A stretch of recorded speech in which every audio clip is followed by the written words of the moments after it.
Hello viewers, আসসালামু আলাইকুম। নিশ্চয়ই সবাই ভালো আছেন। আজকে একটি সমসাময়িক একটি ব্যাপার নিয়ে টপিকস নিয়ে আপনাদের সাথে কথা বলবো। সেটা হলো 2026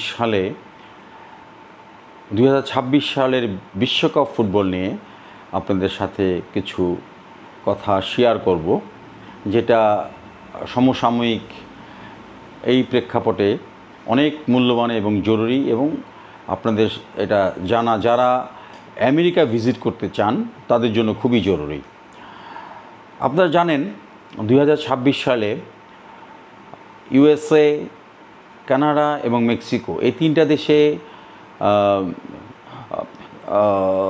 বিশ্বকাপ ফুটবল অনুষ্ঠিত হবে। সেটার প্রেক্ষাপটে আমাদের দেশের বিভিন্ন এজেন্সি বিভিন্ন ধরনের তারা প্রমোশন করছে। সেই প্রমোশনটা এরকম যে ইউএসএ যারা ভিজিট করতে চান, তারা বিশ্বকাপ ফুটবলের টিকিট কাটলেই তারা ইউএসএ ভিসা নিশ্চিত, এই ধরনের তারা প্রমোশন করছে। সব এজেন্সি না, কিছু কিছু এজেন্সি যারা এই ধরনের নিউজ করছেন। তো এখানে বলে রাখা ভালো, এই যে বিভিন্ন এজেন্সি বিভিন্ন ধরনের বিজ্ঞাপন দিচ্ছে, এই বিজ্ঞাপনটা যে দিচ্ছে আদৌ কি তা আমাদের জন্য গ্রহণযোগ্য কিনা, এবং এই টিকিট কাটলে কি আমাদের আসলে ইউএসএ ভিসা হবে কি না, সেইটা নিয়ে আমি আজকে কথা বলতে আসছি। আপনারা একটু ভালো মতো খেয়াল করে দেখবেন, আপনি ইউএসএ যাবেন, আপনি কি ভিসায় যাবেন? অবশ্যই ভিজিট ভিসা। যখনই ভিজিট ভিসা আপনি অ্যাপ্লাই করবেন ইউএসএ ফুটবল খেলা দেখার জন্য, তখন তাদের মনে প্রশ্ন আসবে, ইউএসএ কেন, কানাডা নয় কেন, মেক্সিকো নয় কেন? তোমরা ওই সব দেশের ভিসা না করে শুধু আমেরিকার ভিসা করতে আগ্রহী কেন? এটা একটা কোশ্চেন তাদের কাছে। আপনি টিকিট কাটবেন, কনফার্ম ভিসা হবে, এই গ্যারান্টি তারা কিভাবে দিল? আপনার নিজেকে নিজে আপনারা প্রশ্ন করবেন। যখন আপনাকে প্রশ্ন করবে, এর আগের যখন কাতারে বিশ্বকাপ হয়েছিল, আপনি কি সেই বিশ্বকাপ দেখতে গিয়েছিলেন? নিশ্চয়ই যাননি। যারা গিয়েছেন হয়তো তাদের প্লাস পয়েন্ট থাকবে, কিন্তু ম্যাক্সিমামই আমার ধারণা আপনারা কাতার বিশ্বকাপ দেখতে যাননি। সেই ক্ষেত্রে আপনি যদি ইউএসএ ভিজিট ভিসার জন্য অ্যাপ্লাই করেন বিশ্বকাপ দেখার জন্য, সেক্ষেত্রে আপনাকে এই কোশ্চেনের মুখোমুখি হতে হবে। তারপরে আপনি ইউএসএ ভিসার জন্য অ্যাপ্লাই করবেন, আপনার এখানে বিশ্বকাপে টিকিট কাটতে হবে, কনফার্ম প্লেনের টিকিট কাটতে হবে।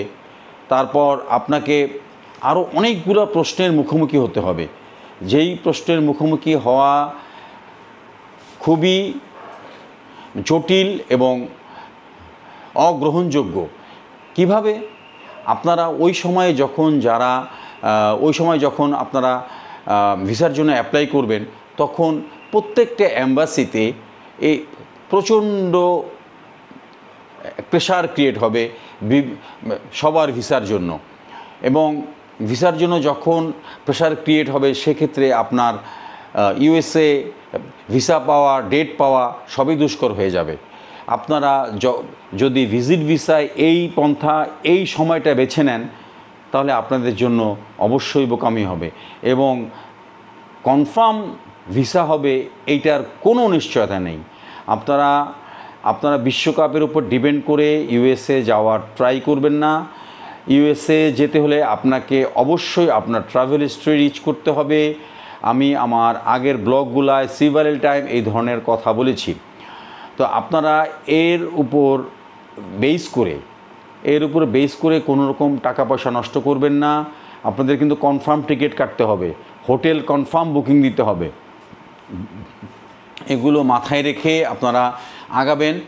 আর ভিজিট ভিসার যে সমস্ত ক্রাইটেরিয়া মেনটেন করতে হবে সেগুলো মেনটেন যদি আপনার থাকে, মেনটেন করা যদি আপনার থাকে, আপনার ট্রাভেল হিস্ট্রি যদি ভালো থাকে, আপনারা ওই সময় কেন ভিজিট ভিসার জন্য অ্যাপ্লাই করবেন? অন্য যে কোনো সময় করতে পারেন। আপনাকে এই ওয়ার্ল্ড কাপের উপর ডিপেন্ড করে আপনারা যারা ভিজিট ভিসার জন্য ট্রাই করবেন তারা কিন্তু বোকামি করবেন। হ্যাঁ, যারা সত্যি আপনারা ওয়ার্ল্ড কাপ দেখতে যান এবং আপনারা ক্রীড়াপ্রেমী, ফুটবল প্রেমী এবং আগে অনেকগুলো দেশ ভ্রমণ করা আছে, ট্রাভেল হিস্ট্রি ভালো, তাদের কথা সম্পূর্ণ আলাদা। আমি বলতেছি যারা এই ধরনের বিজ্ঞাপনে প্রলুব্ধ হয়ে আপনারা যারা অ্যাপ্লাই করবেন তাদের টাকা পয়সা নষ্ট হবে, এতে কোনো সন্দেহ নেই। আপনারা অবশ্যই এই জিনিসগুলা মাথায় রেখে আপনারা টাকা পয়সা খরচ করবেন এবং এজেন্সির সাথে এজেন্সিগুলোর সাথে এইভাবে আপনারা কথা বলবেন যাতে আপনারা কোনো প্রলোভনের শিকার না হন।